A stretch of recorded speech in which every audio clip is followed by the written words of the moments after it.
Something I've realized recently is that edgy stuff is cool as long as it's sincere. I don't care how dark or gritty or edgy something is, as long as it is unabashedly that way, unashamed of being dark and brooding and so on. That way you can enjoy it when there isn't just constantly self-deprecating remarks and all that. And on that note, we have an entire total conversion mod for Left 4 Dead 2 that leans into that heavily, and I love it.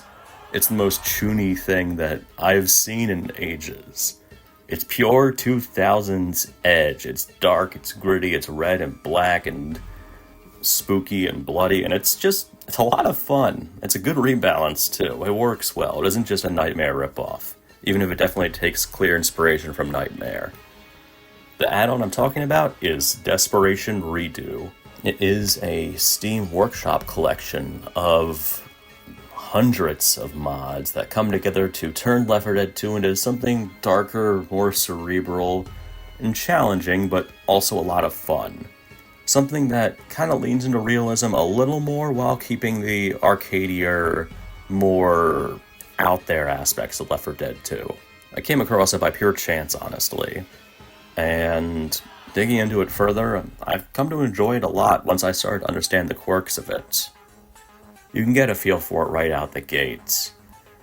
It definitely takes some cues from the darker art style and character designs of Nightmare. With the infected looking grodier and looking more demonic and ominous, the specials look all nasty and gnarly. The jockey is this weird flower plant guy, the smoker has these red clouds of gas that poison you if you hang around in them too long. The boomers are even more aggressive and are more likely to ambush you with their puke attacks. The witch is not as tanky. You can take her down with about a hunting rifle magazine, but she can also go after the other survivors, meaning there can be a team wipe if you aren't careful. If you want to know how it plays, well, imagine a 2000s AMV with Linkin Park in the background, and you basically have it. Maybe throw on some dark filters as well. Levels are mostly set in nighttime with some exceptions. There's a lot of change to the textures, the levels, to everything. Make everything look dirtier and more run down, like you're deeper into the apocalypse and things have just been worn down by time and weathering and so on.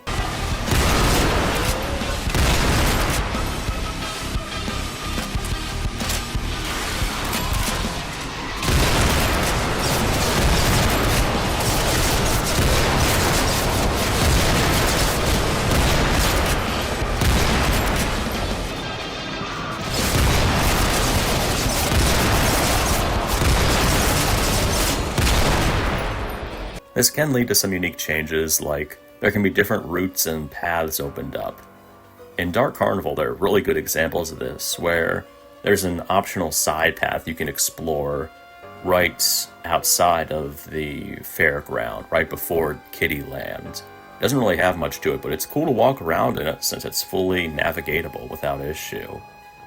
There were also different blockades I came across when navigating into the fairgrounds, and also for when I reached the supply room before the merry-go-round. The layout was different between runs.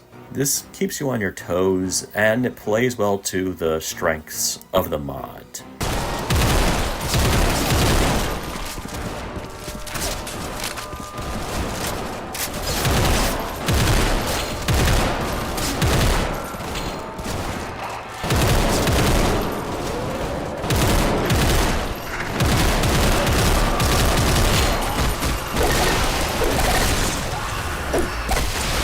It feels like you're meant to play it on the equivalent of hard or expert.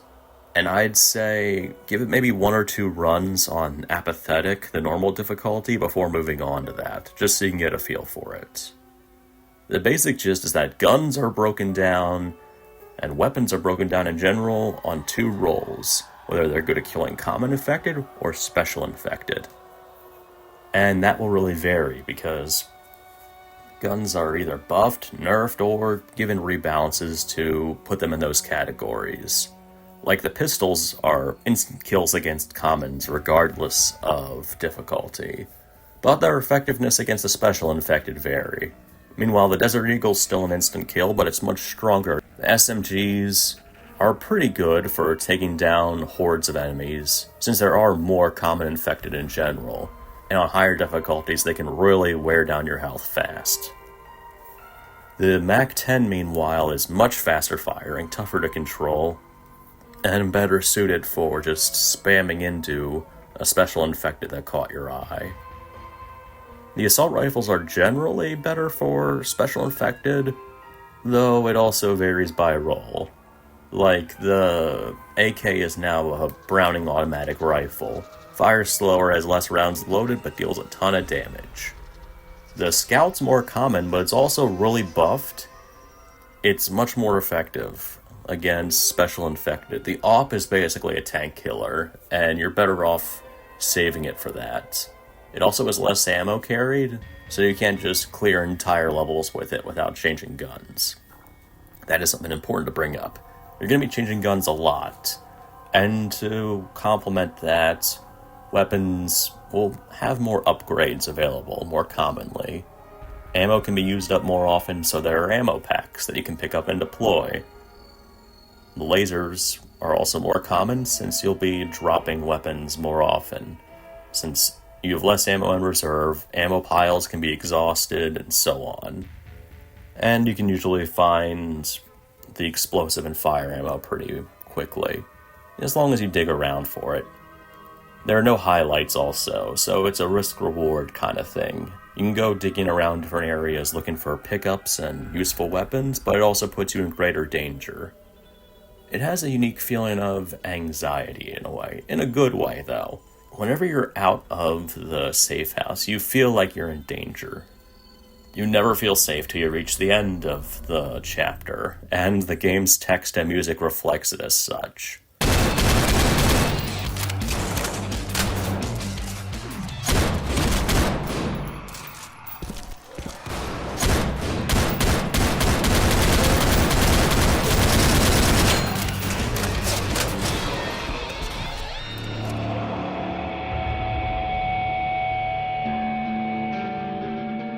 Because there's always the risk that common infected will overwhelm you, that a boomer will cross the corner and hit you guys with an explosive attack or a vomit attack and get you all swarmed.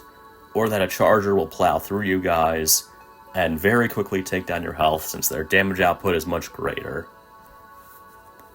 Overall, it's a tougher challenge. The guns are better suited, despite getting some nerfs, for taking down either specials or common, like I said.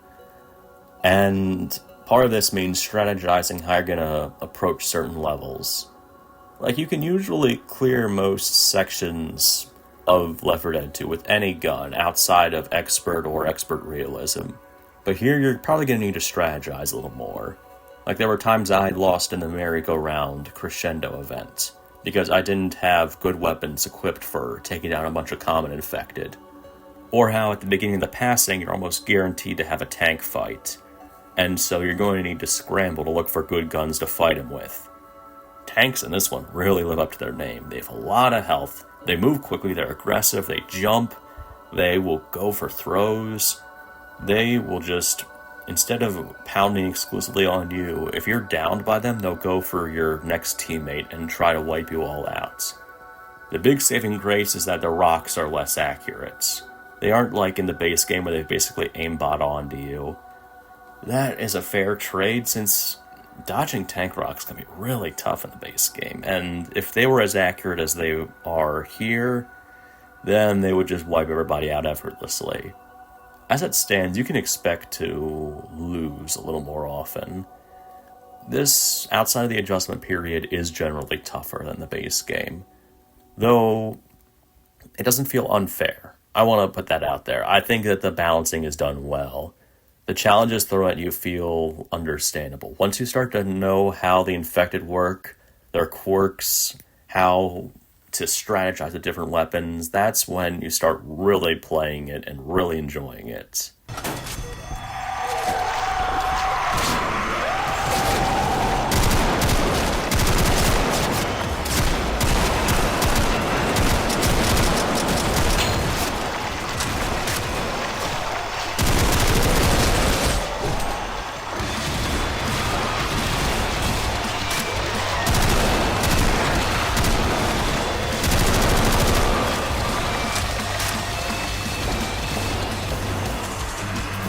I also like how the survivors are given that dark and gritty overhaul too. They're generally put in the same art style of the Turtle Rock Studios survivors. Though for some reason Bill is replaced with the Uninfected Witch mod, and the survivors never talk. The NPCs do, like the rescue vehicle operators, but never the survivors. If I had to guess why, maybe they thought it'd take away from the seriousness of it. I don't know. It can be odd getting used to that. The conversations in Left 4 Dead are what keep the hopeful vibe going. And maybe that's why they were taken out. Maybe the humor, the jokes, the chances to cling to hope that things will get better, that would have clashed with the very dark and gritty art style and gameplay experience. I mean, you get used to it though. I wouldn't say it's a detriment, it's just an odd choice. Though, if I am right, I think that would make sense for them. Overall, it's a lot of fun. And everything gets a meaningful overhaul in some way, even the throwables. Molotov's about the same. The bile bomb is given a red retexture to look like blood. The pipe bomb is an interesting compromise. It's sort of a mix of base game's pipe bomb and the Turtle Rock Studios one. So it explodes like a second or two after being thrown, but it also briefly stuns every infected in the vicinity. They're thrown off by the noise it creates, which can give you a chance to escape, or to distract them. This means it's also really good against tanks. It will stumble them, and you can basically guarantee that if you throw one toward a tank, it'll hit them. The grenade launcher also stumbles tanks. And bots will pick up and carry deployables like gas cans, fireworks, and propane tanks. Again, good for the tank or for hordes. You'll need them, and you'll end up thanking the bots for taking them with you.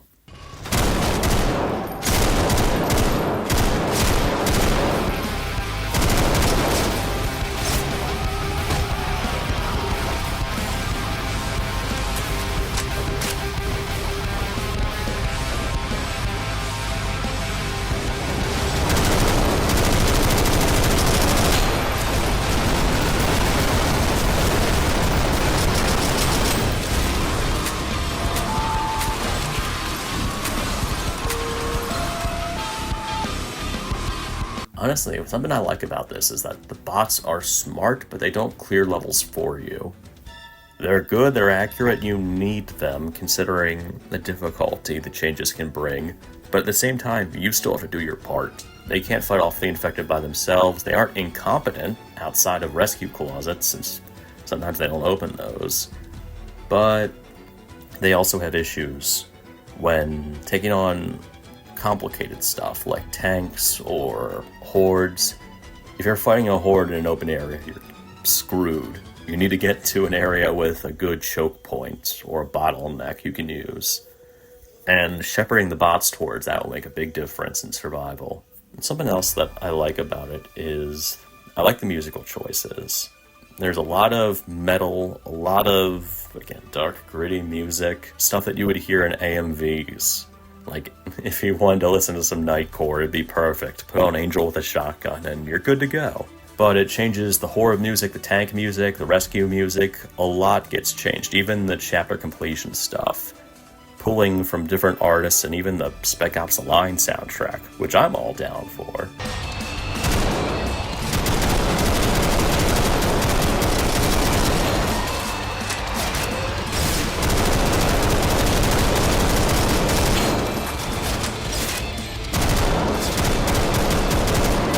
All the choices made within the mod collection complement each other, and it's made for a really fun experience, even on the hardest difficulty, Expert, or it's called here, Desperation. The mod creator knew what they were doing, and I had to give them props for coming up with something that is so sincerely edgy that it's fun. Plus, it's a great overhaul through and through. It feels a little more something between the power fantasy of Blood Dance and the desperate struggle of Dreadmare.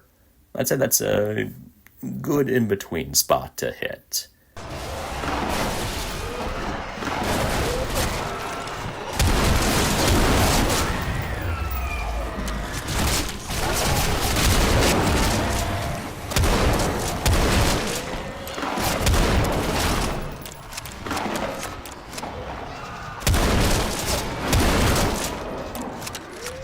Not to rag on either of those collections. Those are great too. I enjoy those overhauls. I'm just using them as a point of comparison. You can play Desperation Redo by either downloading the Google Drive add-on, which is probably more efficient, or downloading all of the files in the collection. That also works, but that'll take more time, I think. I just downloaded the Google Drive version and installed it into my Left 4 Dead 2. It's almost 3 gigabytes, but the sheer scope of the changes, you can understand why so much space gets used for it. And as for whether I would recommend it, absolutely. Especially if you like Cry of Fear, Afraid of Monsters, if you like the Nightmare collection, or if you just want to play something that's edgy.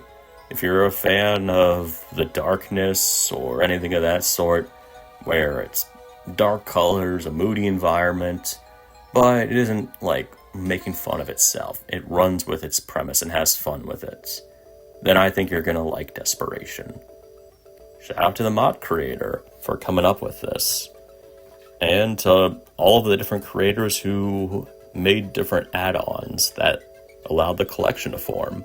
You can find it on the Left 4 Dead 2 workshop page. There is an original Desperation, but the redo version is the one you should play. That seems to be the most refined version of the concept.